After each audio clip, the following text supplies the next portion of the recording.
Haleluya, haleluya, puji Tuhan. Kita bertemu lagi dengan saya Daud Ali berbagi ayat. Pada kesempatan ini kita akan menemukan ayat dari Tuhan supaya kita bisa mengenal pikiran dan kemauan Tuhan dalam hidup kita. Ayat hari ini saya akan bacakan buat kita semua.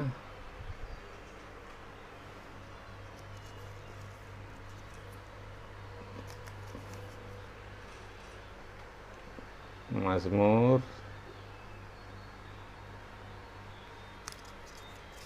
97 ayat 11. Terang sudah terbit bagi orang benar dan sukacita bagi orang-orang yang tulus hati. Haleluya.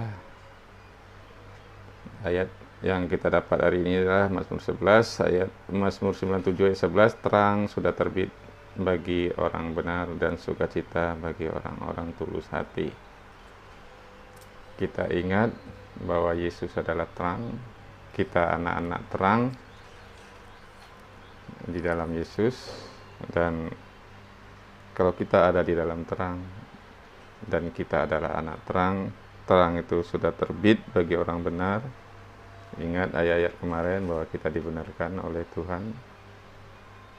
Yesus yang benar untuk kita yang tidak benar, supaya kita yang tidak benar dibenarkan. Makanya terang itu sudah terbit bagi orang benar. Status kita di dalam Tuhan Yesus, kita adalah orang benar, dan terang itu terbit bagi kita, dan sukacita bagi orang-orang yang tulus hati. Karena ada ayat kemarin kita ingat khotbah Yesus di bukit, salah satunya ya berbahagialah orang yang tulus hati, karena mereka akan orang yang suci hati, orang yang tulus hati, mereka akan melihat kebaikan dan melihat Allah, karena mereka ada di dalam terang Tuhan. Jadi saudara-saudara, saya kemarin waktu di episode sebelumnya saya bersaksi bahwa saya kena positif COVID. Tetapi hari ini tuh puji Tuhan saya barusan swab PCR, hasilnya ialah sekarang saya dinyatakan negatif, saudara-saudara. Jadi virus COVID itu tidak membawa kematian bagi saya, tetapi saya kemarin pernah cerita bahwa bukan saya yang harus mati, tetapi COVID itulah yang harus mati dalam diri saya. Dan itu terjadi, saudara. Jadi Mazmur hari ini kita dapat Mazmur 97 ayat 11. Terang sudah terbit bagi orang benar. Ingat saudara, Yesus adalah terang dunia, dan kita di dalam Yesus adalah anak-anak terang. Jadi itu terang itu terbit bagi orang benar, dan kita orang benar karena kita dibenarkan oleh satu manusia Kristus. Dia yang benar, dia yang tidak mengenal dosa, dijadikan dosa karena kita, supaya kita yang berdosa dibenarkan. Kita yang dibenarkan oleh darah Yesus, kita menjadi anak terang. Nah, jadi kita, status kita anak Allah, kita anak terang. Dan Yesus berkata, kamulah terang. Siapapun yang di dalam Yesus, dia adalah terang. Dia terang sudah terbit bagi orang benar, dan sukacita bagi orang-orang yang tulus hati. Dan mau bersukacita selalu, hidup di dalam terang Tuhan, dan menjadi terang, dan disebut anak Tuhan, anak terang, dan terang sudah terbit bagi orang benar. Betapa hebatnya kasih Tuhan kepada kita. Tuhan menyinari kita dengan terangnya, dengan kasihnya, dengan kebaikannya. Berbahagialah orang yang berlindung kepada Tuhan. Bersukacitalah dan bergembiralah, karena Tuhan memberikan, melabuhkan, menuntun kita ke pelabuhan kesukaan kita. Itu ayat kemarin. Ayat hari ini, terang sudah terbit bagi orang benar dan sukacita bagi orang-orang yang tulus hati. Saudara-saudara, biarlah kita tulus dan cerdik. Jadi jangan kita menyimpan dendam, kepahitan, kejahatan. Karena orang yang tulus hati, berbahagialah mereka. Jadi kita jangan membalas yang jahat dengan yang jahat. Karena pembalasan itu hak Tuhan, bukan hak kita. Jadi tugas kita ialah melakukan apa yang Tuhan mau. Tuhan mau supaya kita, hendaklah kamu saling mengasihi, supaya mereka melihat perbuatanmu yang baik dan memuliakan Bapamu yang di sorga. Jadi kalau kita anak terang, biarlah kita hidup di dalam terang Tuhan. Sebab anak-anak kegelapan, yaitu anak-anak yang tidak mengenal Tuhan, hidup di dalam dunia gelap, dunia yang tidak mengenal terang Tuhan. Jadi banyak menemukan problem dan kesulitan, banyak menemukan masalah karena mereka berjalan di dalam kegelapan yang gelap. Tetapi kalau kita memberi diri kita diterangi dan kita hidup di dalam terang Tuhan, di mana ada terang Tuhan, di situ tidak ada kegelapan. Sebab terang itu menelan kegelapan itu. Jadi kalau kita mau disertai Tuhan dan mau dituntun Tuhan, kita tinggal memberi hati, pikiran kita, perasaan kita, supaya hidup kita sesuai dengan firman Tuhan. Ingat, firman Tuhan itu pelita bagi kaki kita dan terang jalan kehidupan kita. Jadi kalau kita mau berjalan di dalam terang Tuhan, firman Tuhan itu bisa menuntut kita, bisa membimbing kita, sehingga kita entah ke kiri, entah ke kanan, dan kita, Tuhan bisa buat jalan bagi kita. Dan Tuhan, karena Tuhan merancangkan hari-hari kita, hari depan, hari kehidupan kita ke depan, hari-hari yang baik. Tuhan tidak merancangkan kecelakaan bagi orang-orang yang percaya kepada Dia, tetapi Tuhan merancangkan damai sukacita, hari depan yang penuh harapan. Anda mau berhasil, Anda mau beruntung, bertindaklah sesuai dengan firman Tuhan, sesuai dengan apa yang Tuhan katakan dalam kitab suci. Bagaimana kita mengerti kehendak Tuhan, bagaimana kita mengerti kemauan Tuhan. Alkitab adalah isi hati Tuhan. Kita bisa belajar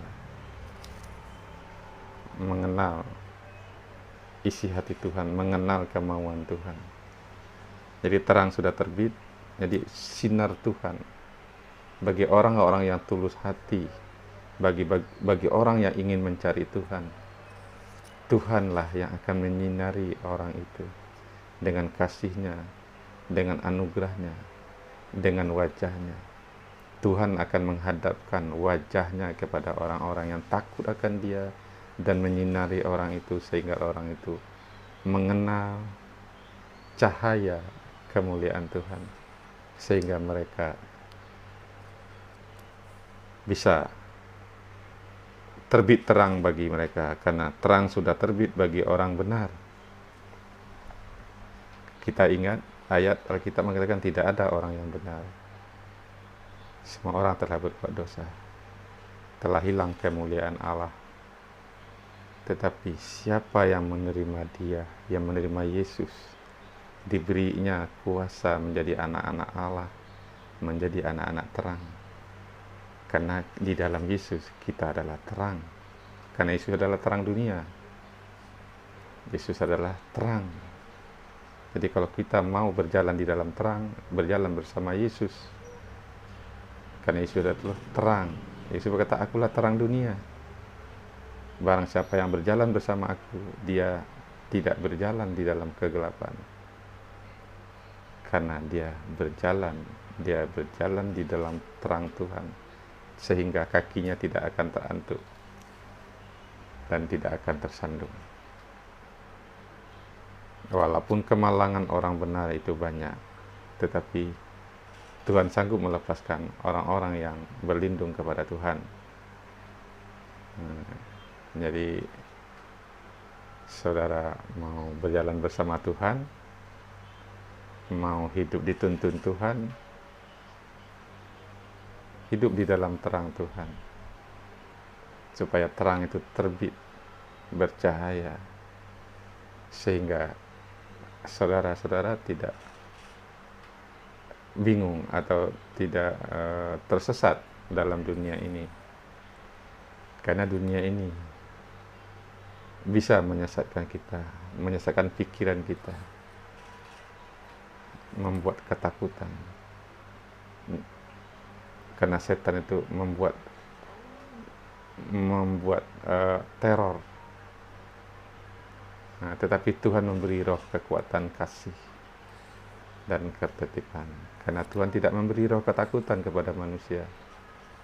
Jadi kalau Anda merasa takut, Anda merasa khawatir, ingatlah, itu bukan dari Tuhan. Karena Tuhan meminta Anda jangan takut, jangan khawatir. Percayalah kepada Dia, kepada Tuhan. Dan Tuhan akan bertindak untukmu, untuk saudara, untuk saya.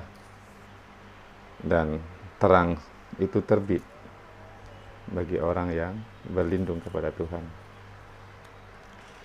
Saya banyak mengalami hal-hal yang memang kita kadang tidak ingin sesuatu hal yang tidak kita suka. Tapi hidup ini kadang tidak selalu yang kita suka, yang kita dapat. Ada hal-hal yang kita tidak inginkan, itu kadang terjadi dalam hidup kita. Saya tidak ingin kena COVID kemarin, tetapi saya kena, saudara. Tetapi Tuhan bisa bekerja bagi setiap orang yang mengasihi Tuhan. Kalau Tuhan izinkan itu terjadi kepada saya, itu pasti dalam sepengetahuan Tuhan, supaya saya belajar. Kalau saya tidak kena COVID, tidak merasakan apa rasanya orang mengalami itu. Nah, jadi saya tahu, saudara, kalau orang kena COVID, orang bisa dalam situasi yang positif COVID, saya bisa bercerita kepada mereka. Jadi kalau ada saudara yang melihat video saya ini, saudara masih positif atau kena COVID, percayalah saudara, COVID itu sebenarnya tidak membunuh, tetapi ketakutan kita, kekhawatiran kita, rasa tidak berdaya kita, itu yang membuat kita drop, imun kita turun, semangat kita jatuh. Karena kita terintimidasi oleh berita. Apalagi kalau kita lihat betapa banyak orang yang tergeletak dan akhirnya meninggal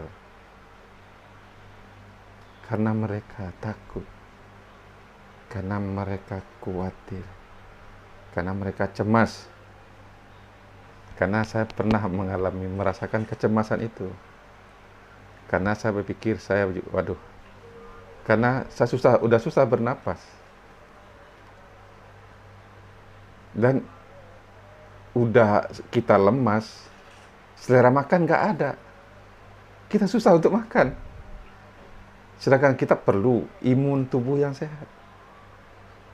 Tubuh yang kuat untuk menghadapi virus itu. Tapi masalahnya kita mencret. Selera makan kita nggak ada. Kita takut. Bisa nggak imun kita naik? Ya nggak bisa, saudara. Tetapi saya belajar waktu saya kena COVID. Keluarga saya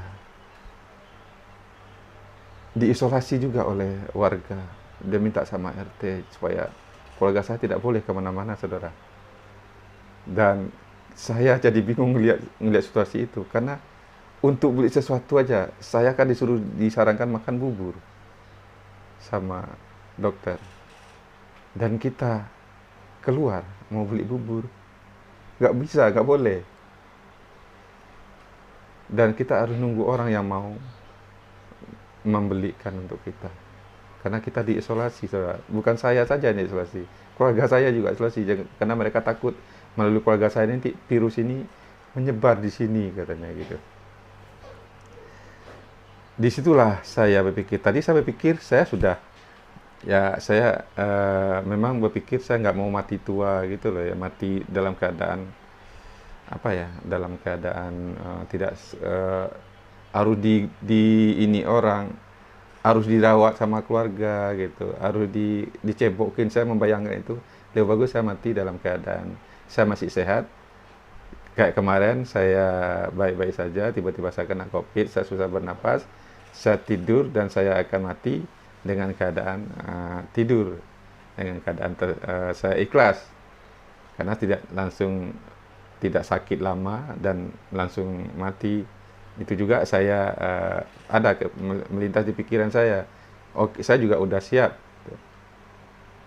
karena saya ingin seperti Paulus, hidup itu Kristus, mati itu untung. Jadi nggak ada yang membuat saya takut gitu. Mati untung, toh kita lepas dari penderitaan, bertemu dengan Tuhan. Karena Yesus berkata, di mana aku berada, kamu pun berada. Kita anak Tuhan. Kita telah percaya pengorbanan Yesus. Kita telah percaya bahwa Yesus telah menebus kita. Dia yang benar untuk kita yang tidak benar. Yesus ketika kita berdosa, Yesus sudah mati untuk kita. Jadi kalau kita hidup bagi Dia, di mana Yesus berada, kita berada. Saya percaya kalau saya mati, saya akan bersama Yesus di surga.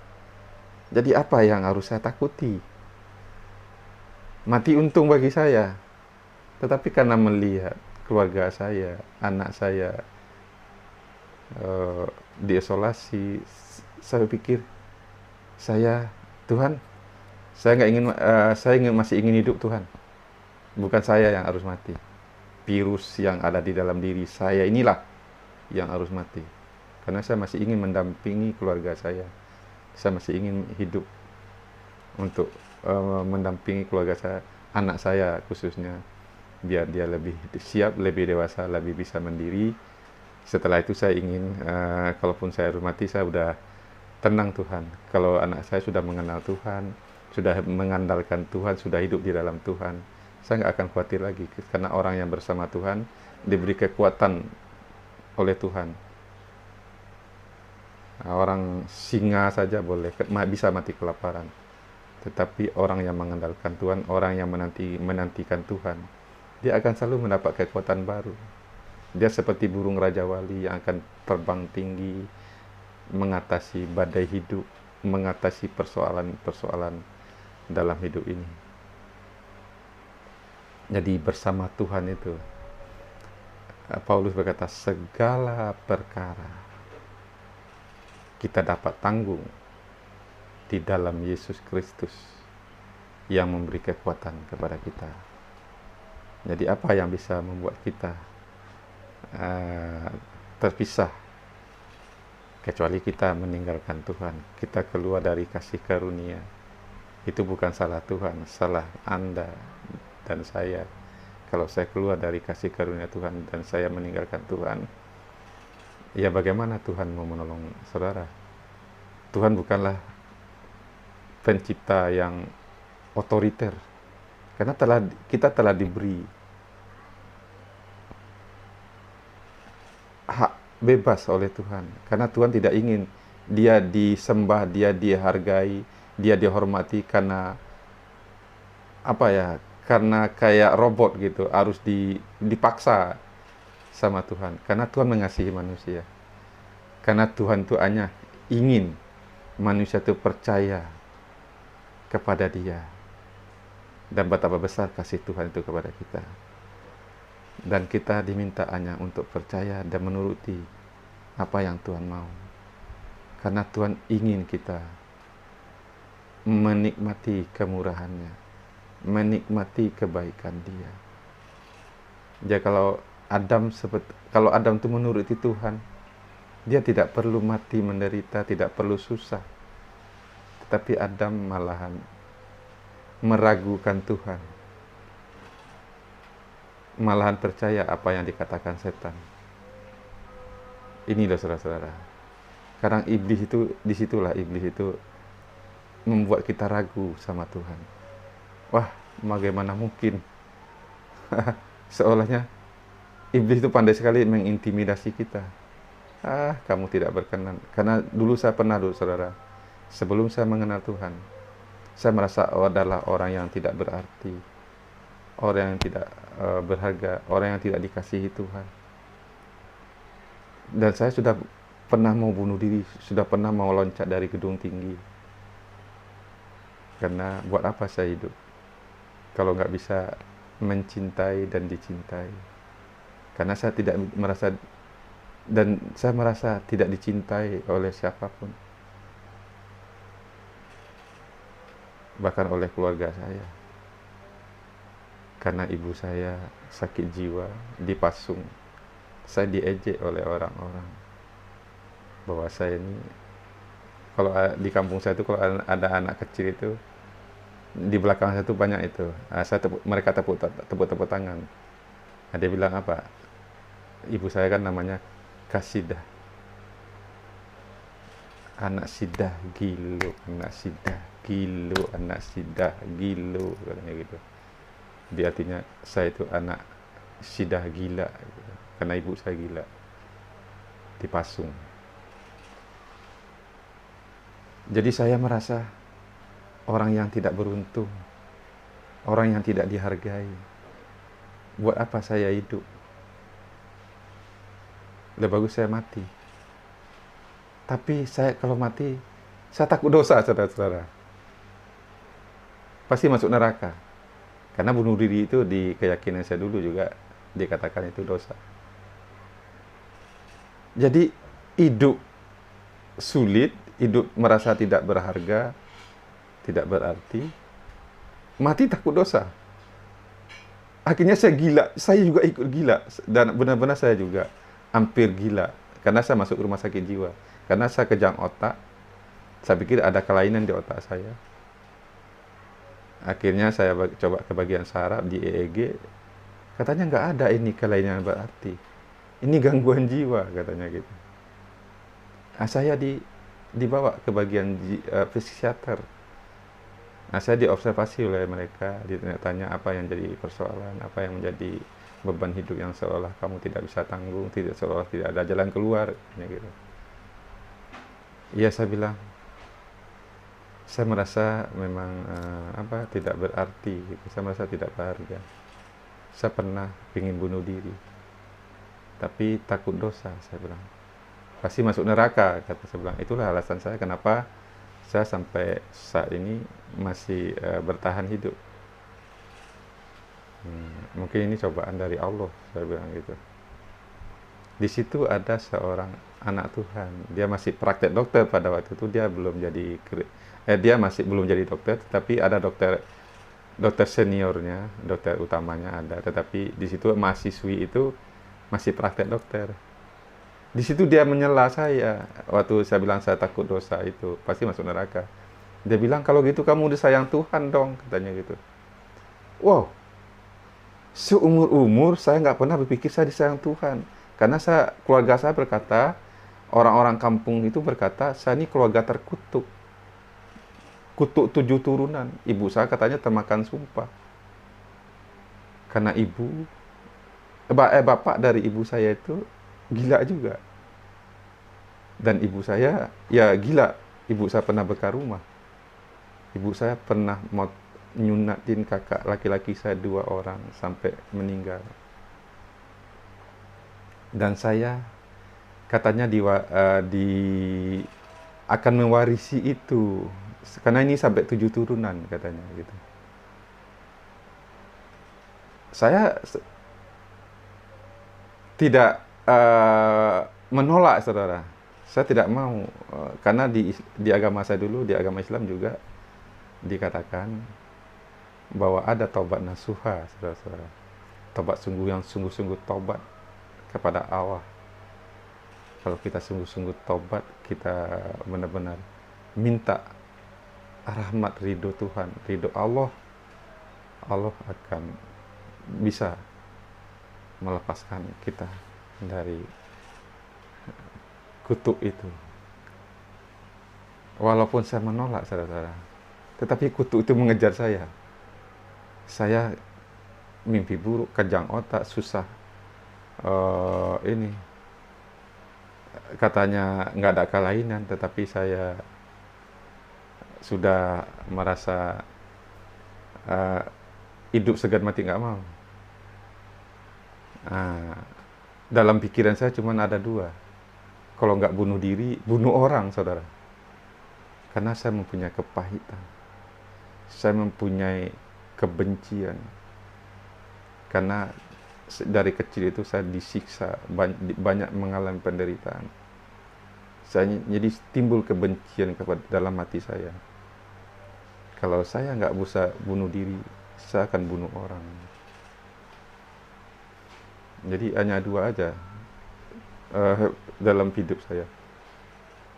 Karena ada kebencian keluarga saya merasa sebagai seorang laki-laki merasa tidak dihargai, tidak berharga, dilangkahi. Dan saya akan bunuh orang yang membuat keluarga saya rusak. Jadi kebencian saya segitu dalam, saudara. Saya kalau membunuh orang, dalam imajinasi saya itu tidak cukup saya bunuh. Saya harus copot itu jantungnya. Jantung manusia itu saya copot. Udah kayak apa itu dalam pikiran saya. Mungkin setan sudah masuk dalam diri saya. Saya akan copot jantung orang itu. Tidak cukup saya copot saja jantung orang itu. Saya akan goreng itu jantung orang itu. Habis saya goreng, akan saya kencingin itu jantung orang. Karena saya merasa dilecehkan begitu dalam oleh orang. Timbul kebencian, dendam dalam hati saya. Jadi saya kalau nggak bisa saya bunuh diri, saya bunuh orang. Jadi apa yang terjadi, saudara? Akibat kebencian saya, akibat dendam, kesumat saya, kesehatan saya, karena saya kena narkoba, kesehatan saya menurun, akhirnya badan saya gemetar, saya stroke, saudara, hampir stroke. Bagaimana saya mau bunuh orang? Mau ngidupin diri saya aja, saya udah sulit. Nah, jadi saya mencobalah mendekatkan diri, bertahajud, karena katanya saya nih secara kedokteran saya berobat loh, saudara. Katanya orang yang keluarganya gila, kalau keturun dari orang gila gitu, bisa juga katanya menuruni, kata itu diperingati loh di Medan. Entah dokternya benar atau enggak, saya kurang tahu. Bisa katanya anak orang gila, anaknya kalau ibu saya gila, saya juga bisa gila katanya. Tetapi waktu itu dia disuruh nulis oleh saya masuk juga ke rumah ke bagian jiwa juga di sana. Disuruh dikasih buku, saya suruh tulis apa yang kamu ingin ada di pikiran kamu. Kamu ingin mengatakan apa, katanya gitu. Saudara-saudara, saya sebenarnya tahu hal yang baik, hal yang jahat gitu. tapi saya nggak mampu melakukan hal yang benar. Itu saudara, saya ingin jadi orang yang normal, saya ingin jadi orang yang baik gitu. Tetapi kebencian, sakit hati, apa yang tidak saya ingin jadi orang saleh, tetapi saya malah jatuh kepada hal-hal yang macam-macam dosa, saudara. Gimana ini, saya ini celaka, manusia berdosa, manusia celaka. Bagaimana ini gitu loh. Jadi saya pantasnya dikutuk Tuhan. Iya. Jadi kalau waktu dokter itu mengatakan kamu disayang Tuhan, saya kaget, saudara. Apa benar saya disayang Tuhan? Kalau Tuhan memang sayang kepada saya, betapa hebatnya itu loh. Betapa luar biasanya gitu loh. Karena saya merasa disayang orang aja tidak. Masa saya disayang Tuhan gitu. Tetapi dokter itu berdoa. Saya berdoa untuk kamu supaya kamu mengenal kasih Tuhan.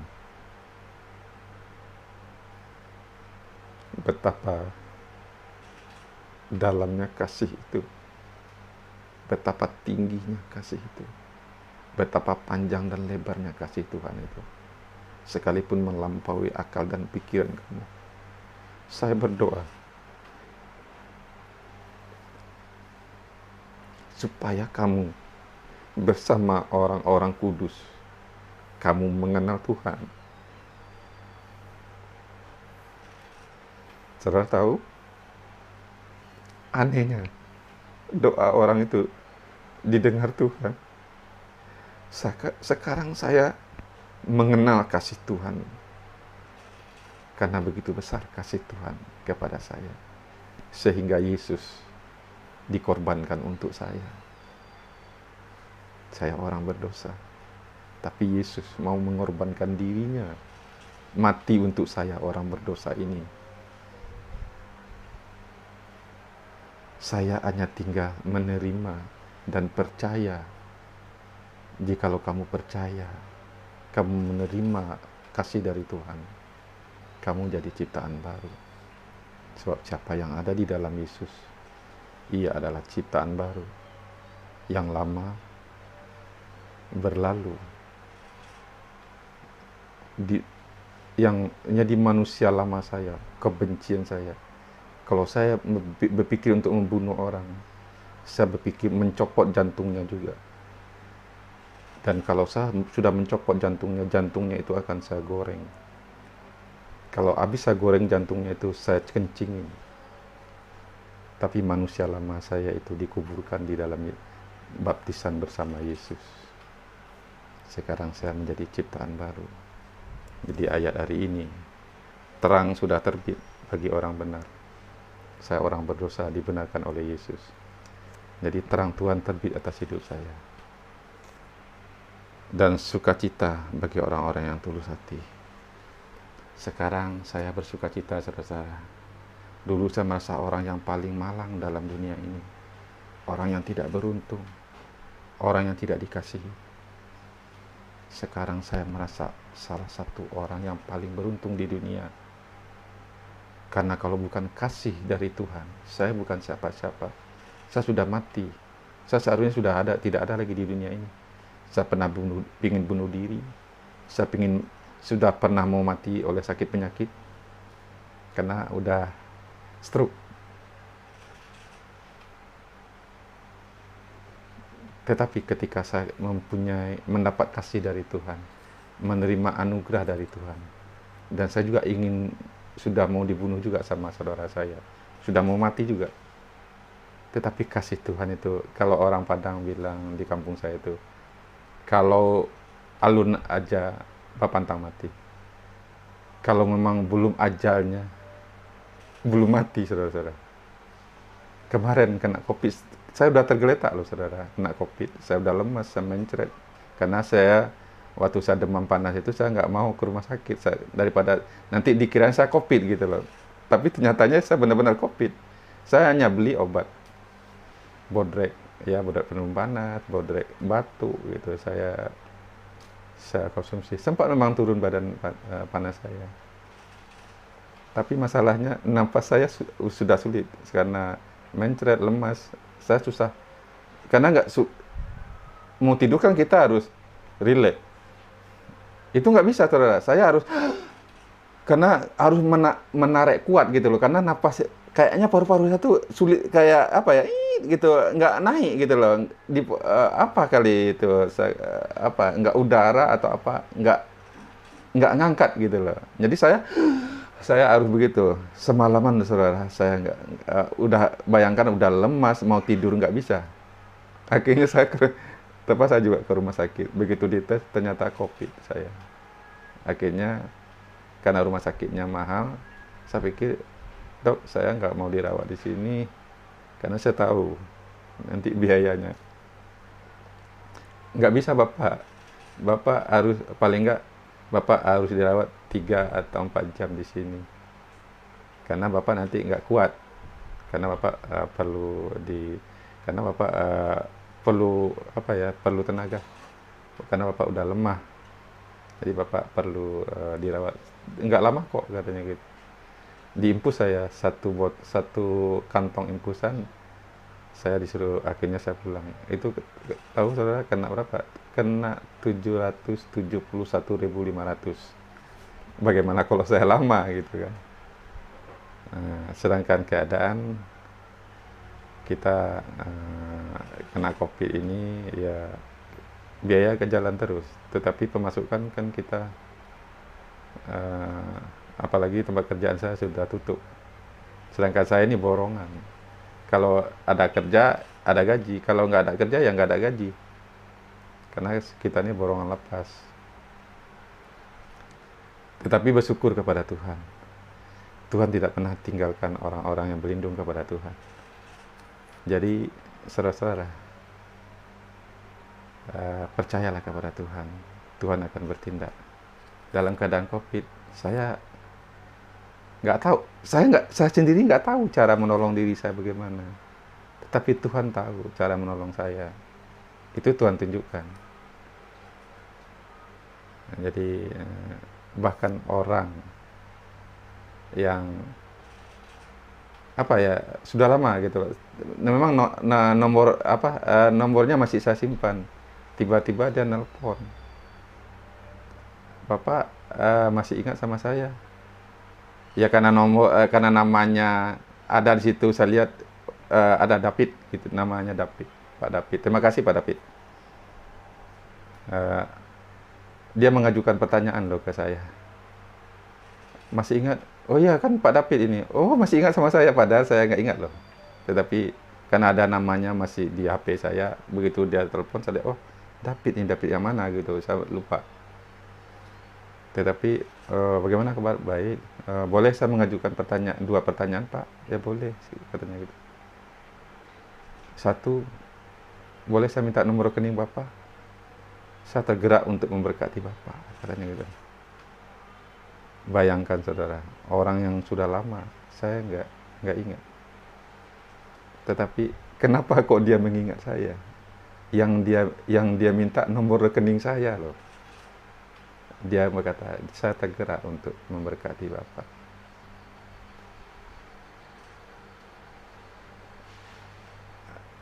Jadi Tuhan tahu memberkati orang yang percaya kepada Dia. Yang Tuhan minta, percayalah, dan Tuhan akan bertindak. Jikalau kita percaya, kita berlindung, kita bersandar kepada Tuhan. Ingat ayat hari ini, terang sudah terbit bagi orang benar, dan sukacita bagi orang-orang yang tulus hati. Jadi Mazmur 97 ayat 11, Anda ingin mengalami ini? Anda ingin mengalami bersama Tuhan, berjalan bersama Tuhan. Percayalah kepada Tuhan, dan Tuhan akan bertindak. Apakah saudara lebih pernah, saya tidak tahu masalah saudara seperti apa, sesulit apa hidup saudara.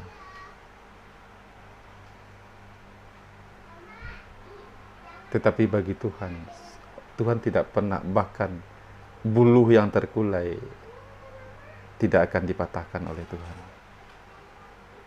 Jadi Tuhan hanya minta, hai kamu yang letih lesu dan bertanggungan berat, mari datanglah kepadaku, aku akan memberi kelegaan kepadamu, sebab aku ini murah hati. Tuhan Yesus itu murah hati, saudara. Jadi kalau saya dulu berpikir saya tidak ada yang mengasihi saya, tetapi ternyata ada seorang yang maha kuasa, Tuhan yang dahsyat.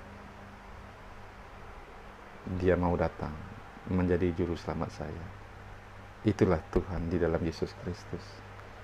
Begitu besar kasih Allah akan dunia ini, sehingga Ia karuniakan Yesus Kristus untuk mengasihi manusia, supaya manusia berdosa itu digantikan oleh Dia. Dia yang tidak mengenal dosa dijadikan dosa, supaya saya yang berdosa ini menjadi benar. Jadi terang sudah terbit bagi orang benar. Saya jadi orang benar karena ada orang yang mau membenarkan saya, saudara, yaitu Yesus Kristus. Jadi saya ingat akan doa dokter dimanapun Anda berada. Saya berterima kasih karena Tuhan telah memakai Anda untuk saya. Kata-kata yang Anda berikan kepada saya dari Sang Tuhan, itu membuat jadi titik balik dalam hidup saya. Apakah benar saya disayang Tuhan? Kalau memang Tuhan sayang sama saya, betapa indahnya itu. Tetapi sekarang saya tahu ya dokter, benar Tuhan sayang sama saya. Bukan karena saya orang benar, bukan karena saya orang baik, tetapi karena Tuhan itulah yang baik. Kasihnya yang begitu tinggi, begitu dalam, begitu panjang, begitu lebar kasih Tuhan. Dan saya bersama orang-orang yang telah ditebus, yang telah mengenal kasih itu, dan saya bisa bercerita kepada saudara di sini. Jadi apapun persoalan saudara, bagi Tuhan, Tuhan mampu, tetapi kamu carilah Tuhan selagi Ia berkenan ditemui. Jadi kalau kamu meminta Tuhan hadir dalam hidupmu, Tuhan akan hadir dalam hidupmu. Karena Tuhan itu bukan setan yang suka maksa-maksa orang. Tuhan adalah Tuhan yang penuh kasih. Jikalau kamu meminta Dia dengan segenap hati untuk mengenal Dia, Dia akan bisa menyatakan siapa Tuhan. Tuhan itu akan menyatakan kebenarannya kepada Anda, sehingga Anda akan mengenal Tuhan. Jadi saudara-saudara, saya orang yang begitu hina, dari keluarga yang berantakan. Ibu saya gila, dipasung. Ibu saya pernah bakar rumah, pernah motong kemaluan kakak laki-laki saya dua, dipotong sama ibu saya meninggal. Dan saya katanya akan mewarisi kutuk itu. Tetapi seorang manusia Kristus, manusia kudus, Dia menjadi kutuk karena kita. Karena terkutuklah orang yang tergantung pada tiang salib. Yesus mau menjadi kutuk supaya manusia terkutuk. Sebab barang siapa yang tidak taat melakukan perintah Tuhan, dia sudah berada di bawah kutuk. Tetapi ada manusia Kristus mau menanggung kutuk itu untuk saya. Maka dari itu saya berbahagia, karena dulu saya merasa orang yang malang, saya merasa orang yang tidak berharga, merasa tidak dicintai, tapi sekarang saya dicintai oleh Tuhan. Itu dahsyat saudara, itu luar biasa saudara. saudara sudah saya cukupkan saja sampai di sini. Puji Tuhan karena ada tamu saudara. Sampai ketemu lagi, Tuhan memberkati.